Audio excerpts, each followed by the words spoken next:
guys, how you doing? Welcome to part 2, chapters 5 through 10 of my movie, novel, book, screenplay idea.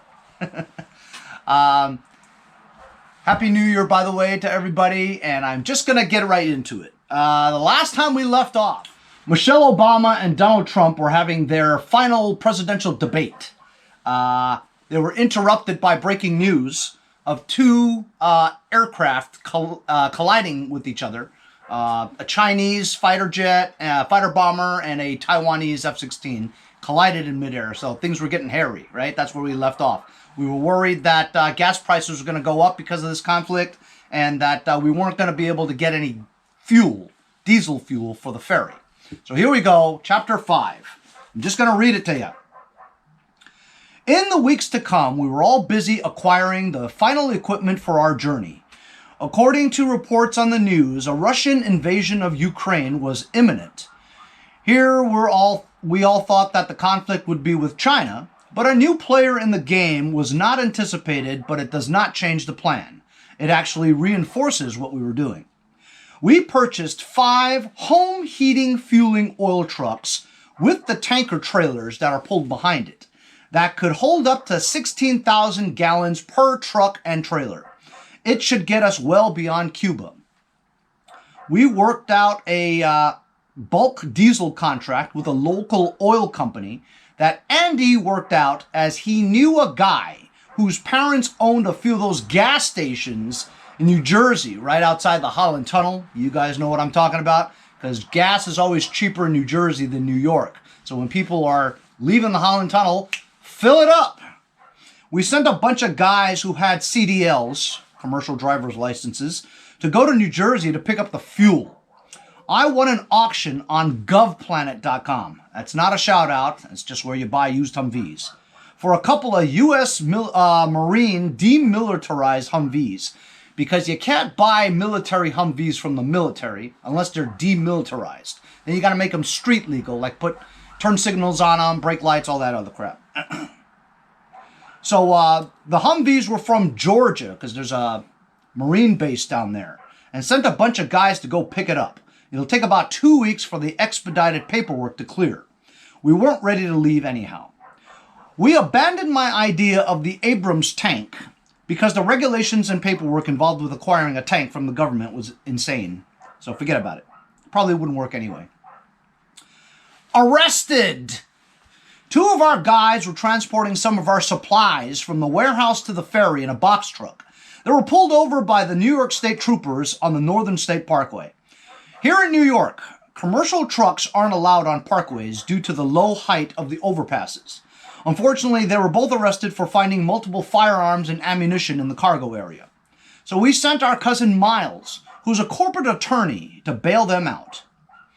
Fortunately, he went to Columbia Law School with a Suffolk County Deputy Assistant District Attorney, and they sat down and explained the entire story to him. As a result, the District Attorney's office declined to press charges after they confirmed the weapons were purchased legally. But they did cite the driver for operating a commercial vehicle on a New York State parkway. My van is not really, or that box truck was actually a commercial vehicle, but my van wasn't. The Deputy Assistant DA kept in touch with Miles and privately asked him if him and his family could join the Preppership when it was time. Of course, we would oblige as long as he would help us out when we needed him. And we would need him in the future. This arrest and subsequent contact would prove to be very beneficial to our mission later. As we loaded up the ferry in the following weeks, the Long Island ferry operator called the Cross Sound Ferry had some of their officials come over and asked what the hell were we doing there, as they received a lot of complaints from passengers that we would turn them away as they tried to board our ferry. I sat down with them and had to explain what we were doing. Surprisingly, they were very intrigued by the whole idea and thought this could be a thing. After all, they had an entire fleet of ferry boats, should the need arise. The invasion.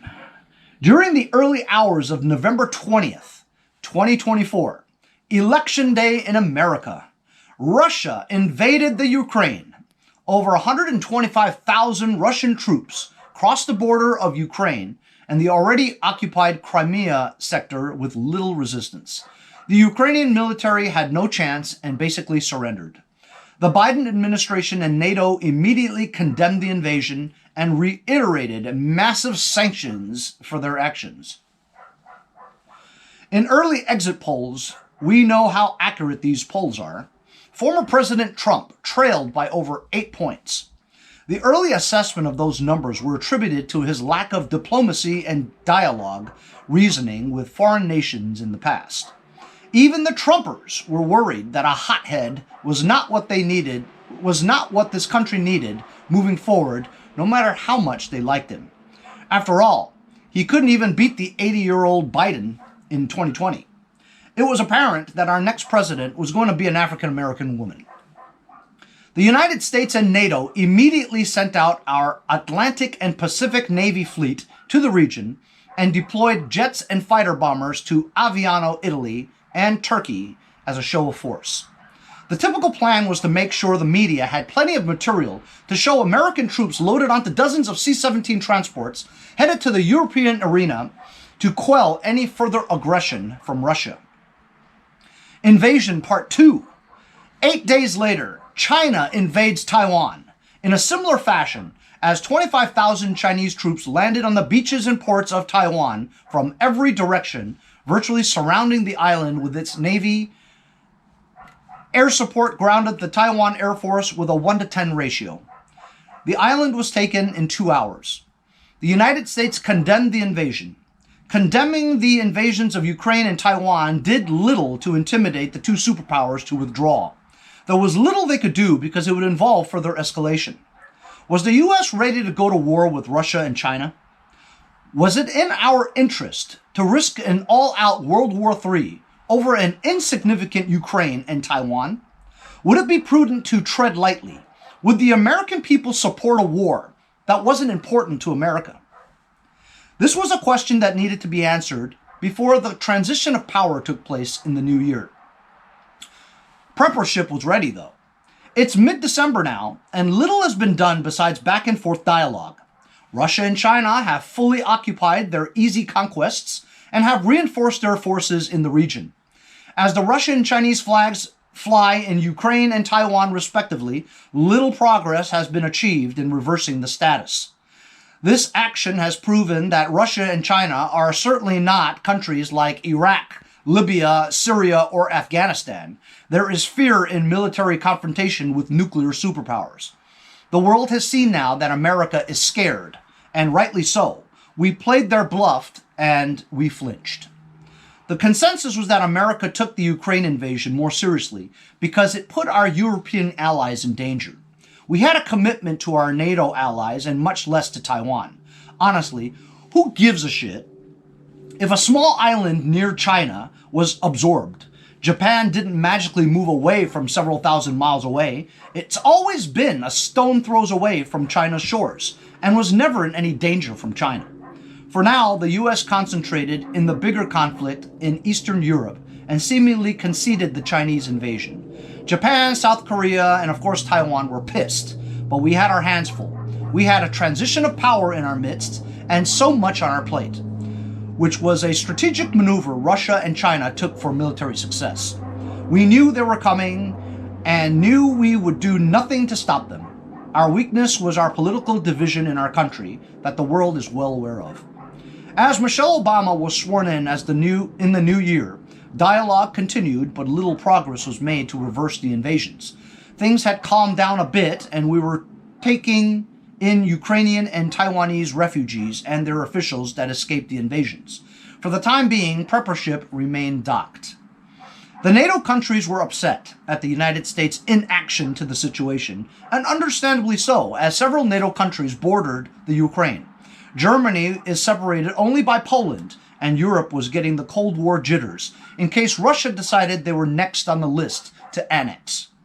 The China situation became a non-issue in the scheme of things because China always said their ambition was not to conquer, but merely take back what was theirs all along. The pressure for the United States to force Russia's withdrawal was rising.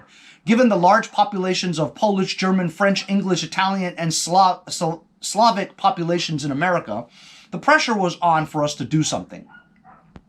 The sanctions didn't really affect Russia much as trade with China and her allies continued throughout the conflict.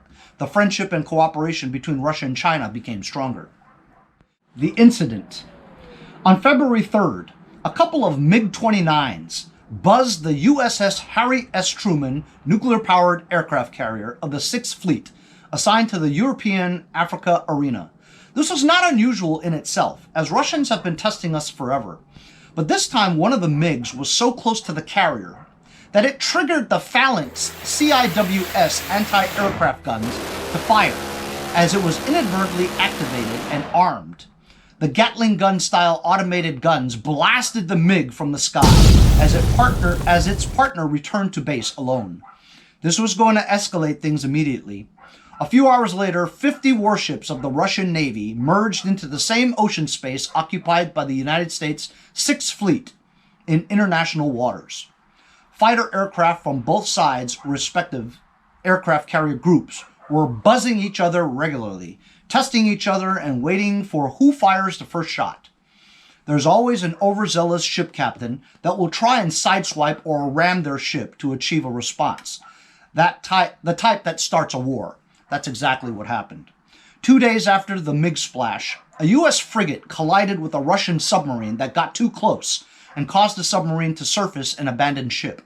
The Americans rescued them from the ocean, but were held as prisoners of war. Russia was about to blow their lid because in the past week they had lost a fighter jet and a submarine and their sailors held hostage. The following day, a Russian destroyer fired a guided missile and destroyed a U.S. supply tanker and took its sailors as hostages.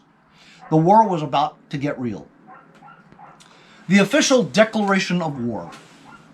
The new Obama administration held an emergency State of the Union in which she asked the Congress to formally vote on a declaration of war.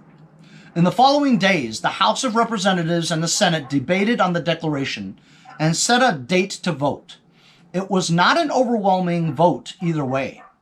We were split on the decision as both Democrats and Republicans were equally split for it against. Nobody wanted to admit that this decision of war may be the last decision they would ever make.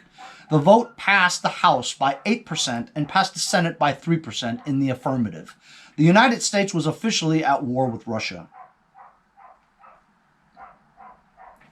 So that's it. That's my 5 chapters, basically talking about the escalation of the 2 invasions.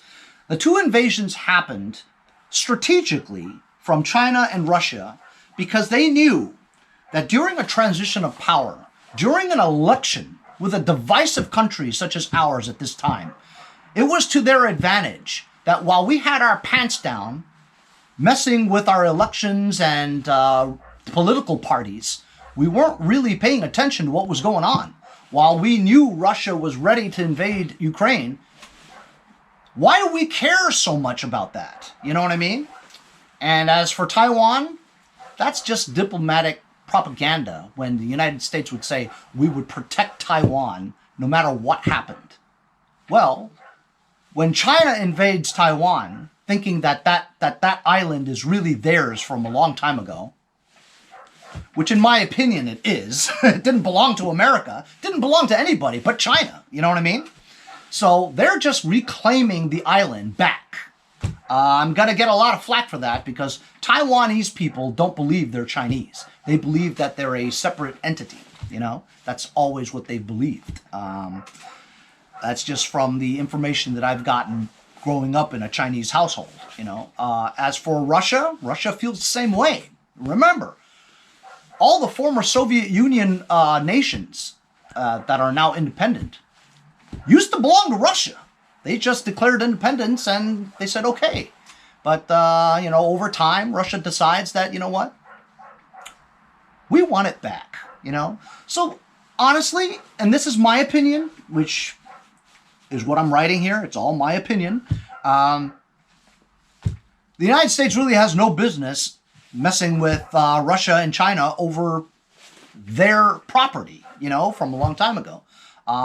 I could understand the deal with Ukraine because Ukraine is separated only by a few NATO countries on their borders, And one of our biggest allies, Germany, is just a Poland country away. You know what I mean? You take Poland, you've got Russians right on the border of Germany. You know what I mean? So I can understand all the nervousness about that. And as Germany is one of our biggest allies, we have a responsibility to protect them, you know? But this could only lead to the inevitable, you know? When countries like China and Russia get into it with us, buttons will be pushed and then you're all done! Anyway, thanks a lot for joining me on my chapters 5 through 10. It may not seem so interesting as maybe the first 4 chapters, but this stuff has to come out. You have to understand the background behind how countries start wars. It's not like, oh, you crash a jet into each other and you start pressing buttons. No. A nuclear holocaust, launching nuclear missiles and warheads to the other country is always going to be a last resort. You're going to first try to deplete your manpower, your tanks, your ships, your airplanes, and only when you're desperate, when you're on the verge of surrendering to that country, do you push the button, you know? And it all depends on the leader, whether or not they're willing to push the button anyway, you know? Maybe they'll say, let's save all of mankind and just surrender, you know what I mean? And see what happens. Is Russia going to take over the United States? Will we be flying Russian flags in New York? Well, some of you guys may say commie New York may be flying the Russian flag, but let's just say in middle America, will they be taken alive, you know? So it's all very interesting. It's an interesting dynamic about the political division in our country as well as foreign affairs, you know? And if you guys aren't really familiar with how things go,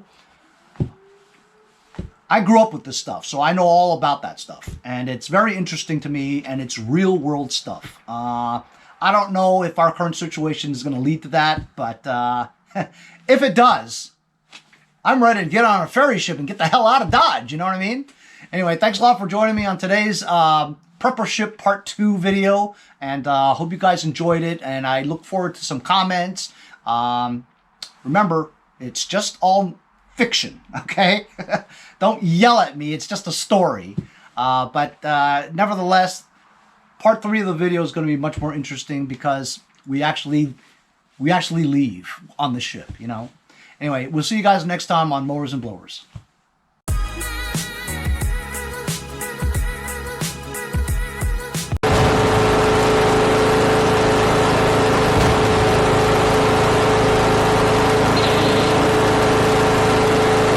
See you guys next time on Mowers and Blowers. Hey, if you guys enjoyed the video, remember to give me a like. Also, comment below. Subscribe. Remember, it doesn't cost anything to subscribe. It's free, right? Also, hit that little bell. That way you'll get post notifications whenever there's a new video and you won't miss out on any of them. Remember to follow my Instagram and Facebook, as well as if you'd like to donate $1 or $2, paypal.me/mowersandblowers. Really appreciate all the support. Also, to keep the videos coming every day, support the channel. Bye.